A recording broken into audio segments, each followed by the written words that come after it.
राधे राधे दोस्तों, स्वागत है आपका हमारे चैनल निर्मोही मन में। जैसा कि हम जानते हैं, एकादशी अर्थात भगवान विष्णु को प्रिय ऐसा दिन जिस दिन किया गया कोई भी धार्मिक आध्यात्मिक कार्य मनुष्य के जीवन के परम गंतव्य को प्राप्ति कराता है। ऐसी ही परम आनंदा या अजा एकादशी भी कुछ ही दिनों में आने वाली है। हर वर्ष में 24 एकादशियाँ होती हैं। भाद्रपद माह के कृष्ण पक्ष की एकादशी या 11वें दिन को अजा एकादशी मनाई जाती है। इस बार 10 सितंबर रविवार को एकादशी पड़ रही है।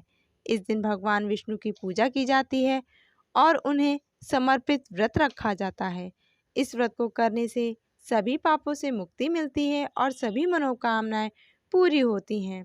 दृक पंचांग के अनुसार इस साल अजा एकादशी के दिन दो खास संयोग बनने जा रहे हैं। इस वर्ष एकादशी तिथि का प्रारंभ 9 सितंबर 2023 को शाम 7:17 से और इसका तिथि का समापन 10 सितंबर को रात 9:28 पर होगा। इसका पारण का समय 11 सितंबर प्रातः 6:04 से प्रातः 8:33 तक रहेगा। अजा एकादशी के दिन भगवान विष्णु की पूजा की जाती है और उनसे आशीर्वाद प्राप्त किया जाता है। इस व्रत को करने से भक्तों को भूत प्रेतों के भय से मुक्ति मिलती है। मान्यता है कि इस व्रत को करने से मोक्ष की प्राप्ति होती है। यह ऐसा भी माना जाता है कि इस दिन अजा एकादशी व्रत कथा सुनने से, व्रत रखने से अश्वमेध यज्ञ करने के बराबर फल प्राप्त होता है। इस दिन भगवान विष्णु की पूजा करते समय अजा एकादशी का व्रत कथा जरूर पढ़ें और सुनें। इससे व्यक्ति को सभी पापों से मुक्ति मिलती है और शुभ फलों की प्राप्ति होती है। साथ ही वैकुंठ धाम की भी प्राप्ति हो सकती है। आइए जानते हैं कैसे करें अजा एकादशी के दिन पूजा। अजा एकादशी के दिन प्रातःकाल स्नान कर लें, मंदिर और पूजा स्थल को साफ कर विष्णु जी की मूर्ति स्थापित करें, व्रत का संकल्प लें और विष्णु जी को नमस्कार करें। विष्णु जी की पूजा में फूल, नारियल, सुपारी, फल, लौंग, अगरबत्ती, घी, पंचामृत, भोग, दीपक, तुलसी, दाल, चंदन आदि जरूर रखें। पूजा करें और विष्णु जी की आरती करें। व्रत कथा जरूर पढ़ें। अगले दिन व्रत का पारण करें।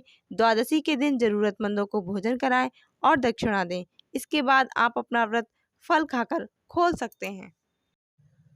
आइए अब हम आपको अजा एकादशी के व्रत की कथा बताते हैं।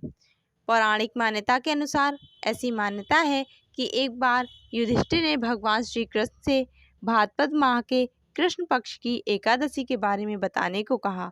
तब भगवान श्री कृष्ण ने भाद्रपद कृष्ण एकादशी को अजा एकादशी के नाम से जानते हैं ऐसा कहा।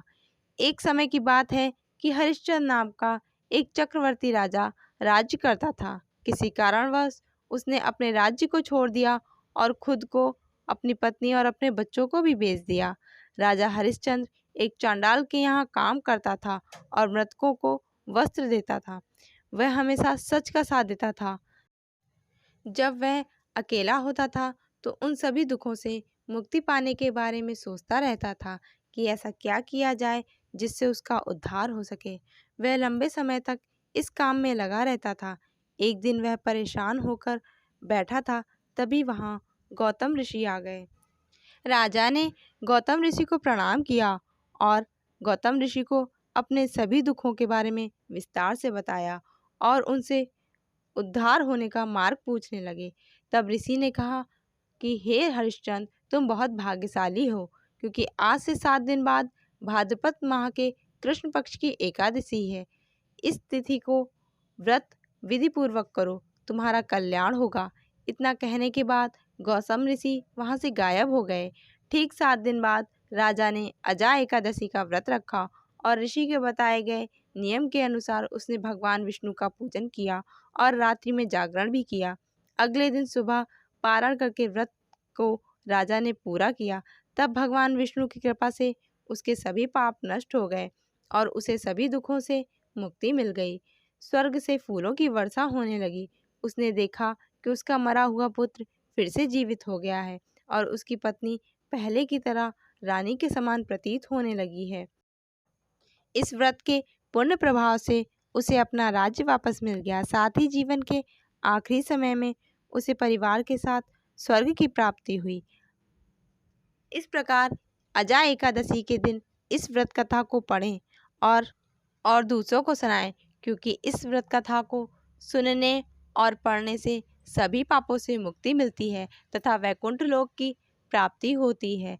तो दोस्तों, अगर आपको अजा एकादशी की यह जानकारी अच्छी लगी हो तो हमारे चैनल को लाइक शेयर करें और सब्सक्राइब करना बिल्कुल भी ना भूलें। और इस प्रकार भगवान विष्णु की आराधना कर उनका आशीष प्राप्त करें और प्रेम से बोलिए जय श्री राधे कृष्णा।